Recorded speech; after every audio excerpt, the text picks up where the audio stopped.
क्या हो जाएगा। हम एज ए स्टूडेंट जो दिक्कतें हमें हो रही है सर, ये हम बता नहीं सकते। बिहारी और दूसरा सबसे बड़ा मुस्लिम। मुझे लगता है बिहार की प्रॉब्लम जो है उनकी इंटरनल प्रॉब्लम है, असमानता जो सबसे बड़ी प्रॉब्लम है, जो जाति व्यवस्था है, और उस पर तो ही बात नहीं करना चाहता। मैं आपसे सहमत हूँ, वो तो बिल्कुल सही कह रही है, बट करें क्या। बेसिकली उन्हें ऐसा सिस्टम अपनाना पड़ेगा कि जो समानता इस्टेब्लिश हो सकती है और जो भी चीज़ें मिल रही है वो सब तक मिले, क्योंकि आप उन्हें इजीली दूर नहीं कर सकते जाति व्यवस्था। तो अगर तो ऊंची जाति वाला शोषण कर रहा है ना, तो नीची जाति वाला वो शोषण सह रहा है। वो मान रहा है कि मैं इससे कमजोर हूँ और मेरा तो काम ही यही है कि इनके साथ मतलब कि इनके घर पे सफाई करना या फिर इनसे दबते रहना, मेरा काम ही है। तो आप दोनों के दिमाग में बैठा हुआ है, ये दोनों की प्रॉब्लम जो सॉल्व कर सकता है वो एक अच्छा शिक्षक कर सकता है। बिहारी की मेंटालिटी बदलना जरूरी है। सर मैं यूपीएससी एस्पायरेंट हूँ सर, और जिस बिहार ने सब कुछ दुनिया को इतना कुछ दिया, आज बिहार में कुछ नहीं है सर। उसका अगर 2-3 रीजन देखते हैं तो 2-3 रीजन निकल के आता है। सबसे पहले वो इसी तरह राजनीतिक में भ्रष्टाचार हो रहा है, सामाजिक बंटवारा और जातिवाद हो रहा है सर।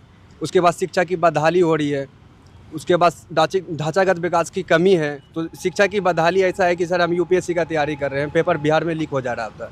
जब अपने हक की आवाज़ उठा रहे हैं तो लाठियाँ खाने को मिलता है। तो इस तरह से हम लोग यहाँ पे 15,000 20,000 रुपये खर्चा कर रहे हैं। उसके बाद परचेसिंग पावर नहीं है उतना कि आप कोचिंग संस्था ले सकते हैं। एजुकेशन में सर हाईएस्ट जीएसटी है sir, second highest GST 18% GST है। अगर 18% जीएसटी और इनकम टैक्स हटा दिया जाए तो 90 रुपये में लोग कर लेंगे। हर घर में शिक्षा जला देंगे। ये एक प्रकार से आपके हक को छीनने का तरीका है। बिल्कुल सर, बिल्कुल। और वही बात वोट चोरी में हो रहा है, वोट चोरी में हो रहा, पेपर लीक की आवाज़ में हो रहा है। अच्छा, राजनीति में आपकी मुझसे क्या एक्सपेक्टेशन है? अगर मुझे 2-3 चीजों पे फोकस करना है बिहार में, तो मुझे किन चीजों पे फोकस करना चाहिए और क्या करना चाहिए? सर मेनली पैट्रियार्की और जो लड़कियों की शिक्षा है वो बहुत बड़ा इशू है। क्योंकि जैसे देखा जाता है कि गांव से जब लड़कियां बाहर पढ़ने के लिए आती है, सबसे पहले तो पैसे की बात आ जाती है कि पैसे लग जाएंगे। तो पैसे क्यों ना लड़की में तो नहीं लगाएंगे, लड़कों में लगाएंगे बेसिकली। और दूसरी बात ये है कि यहाँ पे रहने का खर्च इतना है ना। हॉस्टल हमारे कॉलेज में नहीं है, हॉस्टल है 5 रूम है, जिसमें एक रूम में 5 लड़कियाँ रहती हैं। तो आप 5 लोगों के साथ रह के कैसे पढ़ाई कर सकते हो?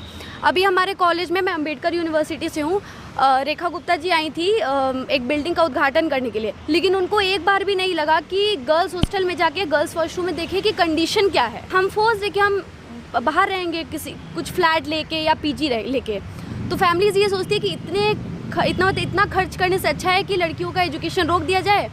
और हम सर बहुत प्रिविलेज है कि यहाँ पे आकर के पढ़ रहे हैं, बट जो मेजॉरिटी है आज भी जो चाइल्ड मैरिज है वो बहुत प्रिवेलेंट है बिहार में। अगर हम मेन मुद्दे की बात करें बिहार में काम करने के लिए, तो 3 चीज़ें बहुत प्रिवेलेंट है जो सबने बोला, एजुकेशन, एम्प्लॉयमेंट एंड हॉस्पिटल्स।